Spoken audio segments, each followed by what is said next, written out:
nin taajiro maalqabeena habeenkii ma seexda ninkaasi wuxuu ku seexdaa kaniin laakiin waashmaankiisa albaabka u ilaaliya waashmaan baad tirahdaan soomaa security haariska bawaabka markuu iridda xidho ee baabuurtu soo wada gasho meesha ay albaabkaaba aqal looga sameeyay iska seexdaa waliba uu khuriyaa si fiican buu seexdaa qurruf qarraf ninka maalqabeenka uu wareega marka habeenkii ma seexanayo dushaas uu ku leeyahay aqal وحتى عيالكيسا مد بقلب uu sameeyay isaguna xagga sar oo aqal fiican ka dhistay wuxuu leeyahay shanqar ma maqlo laakiin ma seexda ninkaasi habeenkii imma xabuub ku seexan imma irbad ku seexan sidoo habeenkii marka uu wareegayo ila waa nin maal qabeen oo xisaab ku jira moogta xoolihiisi buu ka fikiraya kanuu haddana ka fikiraya kanuu u shuuraynaya kanuu eriyaya kanuu soo qoraya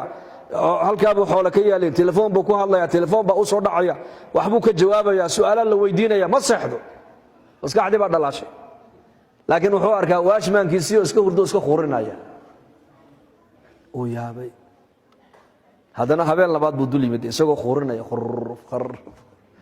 oo fikray ninkii wuxuu yidhi malaha ninkan wuxuu la seexanaya waa faqriga anna waxaan la seexanayna waa qinada soo maaha bal waan eegi isagoo markaa ku jarrabaya waxaa la yidhi bishaarka wuxuu siin jiray matalan $100 bishii $300 ma uga dhigay bishii uu yeedhay maalintii lacagta la siinay uu yimiday qaado buu koro warqad buu ugu xidhay warqad buuqsad buu ugu riday markuu kala furay waa $300 wuxuu lacagta waa ay qaldanteen may kuuma qaldamina waan ku gartay iska qaado buu ka yidhi halka buu iska gashaday miskiinka uu farxay markaa habeenkiiba markaa ninka maalqabeenku wuxuu eegaya bal ninka inuu seexday ee galcaaw eeg oo dul maray awal 2 saac uu seexanay laakiin maanta 3 saac wali waa soo jeedaa ninkii uu fadhiyaa uu eega markaas uu soo jeeda